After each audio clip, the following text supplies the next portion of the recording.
bienvenue pour ce nouveau tuto. Aujourd'hui, une nouvelle maison de montagne avec une forme biscornue. Alors, si vous vous demandez, oui, tout simplement, j'ai lancé des recherches images Google et j'ai reproduit des petites maisons existantes, plus ou moins. Donc, voici celle-ci. Alors, je vais vous montrer les codes. Je suis désolée avec ce nouveau papier. Bien, on ne voit pas très bien mes impressions de stylo, là. Voilà, je vous montre les codes au fur et à mesure. Et 20,5 au total pour la hauteur de ce bâtiment. Bien, donc ce bâtiment, il sera à effet latage bois sur la face principale. Alors ça, vous connaissez, il suffit juste de tracer nos petites lattes de bois. Alors on va les espacer, chaque fois d'1 centimètre à peu près. Voilà.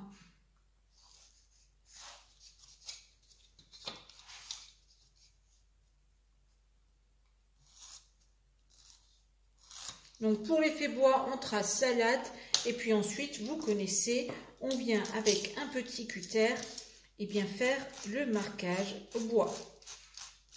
On peut faire des petits nœuds. À présent que j'ai évidé mes fenêtres et fait mes marquages, j'imperméabilise le bâtiment avec de la peinture noire à l'arrière pour éviter que la lumière ne filtre à travers tout le bâtiment. Si bien sûr vous êtes de la team qui aime ça, eh bien, n'imperméabilisez pas tout simplement et vous verrez la lumière passer à travers tout le bâtiment. Pour la peinture, étant donné qu'on est sur un chalet de montagne, mais si vous l'utilisez pour faire autre chose qu'une petite maisonnette de montagne, faites-vous plaisir au niveau des couleurs. Nous, on va s'occuper de peindre tout cela en brun. Alors, quand je dis peindre, on y va très léger, comme vous le voyez, je brosse légèrement pour ne pas obstruer mes petits détails créés dans le polystyrène. Sur du carton rigide, j'ai tracé les futurs petits bouts de côté de la maison. Donc, je leur ai donné 7 cm de largeur. Pour le plus grand que je suis en train de découper, donc le grand côté, il a 15 cm de hauteur. Le côté là, donc 9 cm par 7, toujours. Ici, c'est du 5 cm et ici, c'est du 3 cm et demi, donc 2 fois, vu qu'on aura besoin pour les deux côtés. Sur les deux petits côtés, je n'ai rien fait. Sur le grand côté, j'ai tracé une ouverture pour que, effectivement, la lumière puisse passer après dans la petite dépendance d'à côté. Ça, c'est super important.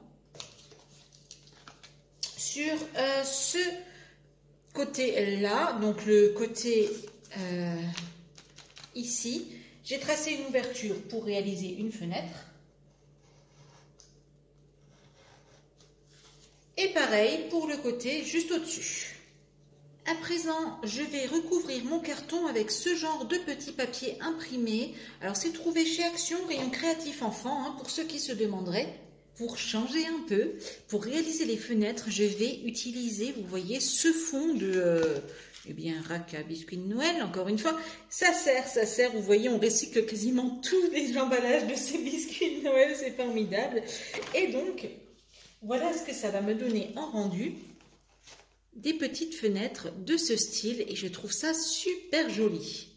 Mes côtés étant en présent sec, je vais évider ici tout ce qu'il y a à évider. On peut à présent passer au collage de la maison avec de la colle chaude.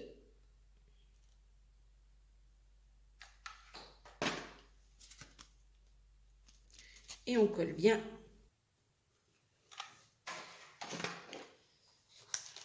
Alors, pour le grand côté, vous constaterez que je n'ai fait que la partie haute en mur de briques, parce que c'est la seule partie qui va être apparente du mur, vu que tout le reste, ça sera la petite dépendance qui va venir là à cette maison. Voilà notre maison collée.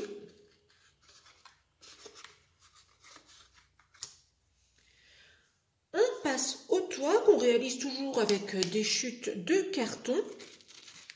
Voilà, donc on va venir prendre à chaque fois les mesures nécessaires et on le fera vraiment dépasser très légèrement, d'environ 1/2 centimètre à chaque fois. Le carton ondulé, vraiment, pas besoin de l'acheter. Vous allez le trouver, par exemple, des fois en protection dans des colis. Et c'est exactement le cas de la provenance de ce carton ondulé-là, par exemple.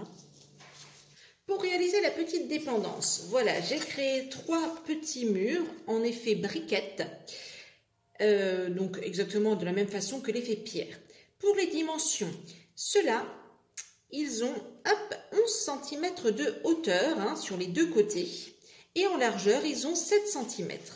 Celui-ci, donc 11 cm jusqu'ici et 14,5 jusque dans la pointe, ce qui nous ramène quasiment à hauteur de ce bâtiment-là, enfin de ce petit toit-là. On peut à présent coller notre petite dépendance, donc ce sera mur après mur.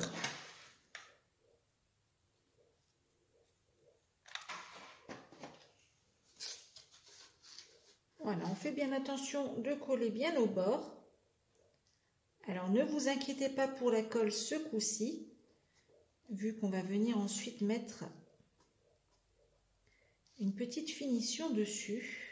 Pour le reste du toit, on vient donc prendre un bout de carton, de nouveau, hein, une petite cartonnette, peu importe.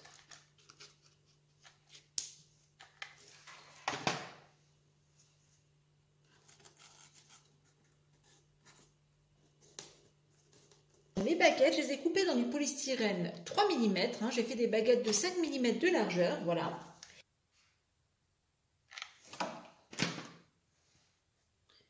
Voilà, on vient coller proprement tout le long du bâtiment.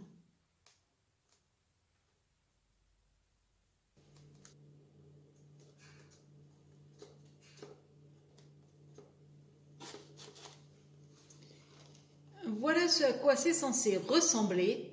Et bien entendu, on fait la même chose à l'arrière. Avec mes restes de baguettes de pourtour, eh bien j'en profite pour réaliser mes petits rebords de fenêtre juste ici.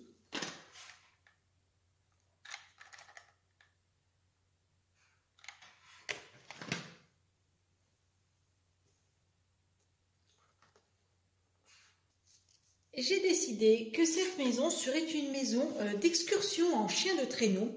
Alors pour deux bonnes raisons, j'ai des chiens de traîneau pour mon village et ensuite j'ai une super planche de stickers qui pourrait vraiment correspondre à ça. Hein. Donc voilà, je me suis dit pourquoi pas. J'ai donc coupé dans un petit polystyrène, vous voyez, une forme étrange, oui, qui correspondra en fait à mon stickers montagne ici, et ici il viendra bien sûr s'inscrire le nom. J'ai coupé aussi deux petites chutes de polystyrène qui vont se caser juste là, pardon, et ça me fera mon premier auvent d'accueil. Sur le dessus de mon auvent, je viens coller eh bien, mon effet tôle. Je suis en train de réaliser les petites affiches, diverses pancartes qu'il y aura sur la maison. Et j'essaie vraiment de tout faire à la main, hein, sans imprimante ce coup-ci. Alors, ici par exemple, vous voyez, j'utilise bien des petites pattes lettres que je colle une à une. Ah ben oui, hein, ça par contre, on n'y échappe pas. Pour réaliser la petite pancarte sur le côté, vous voyez, je prends le reste d'un stickers en fait. Et je vais venir m'en servir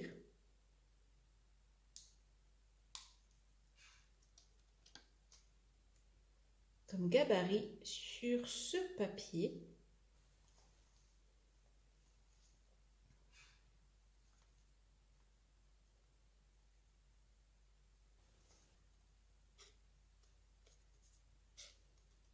Et là, voilà notre maison. Je vous avoue que je l'adore.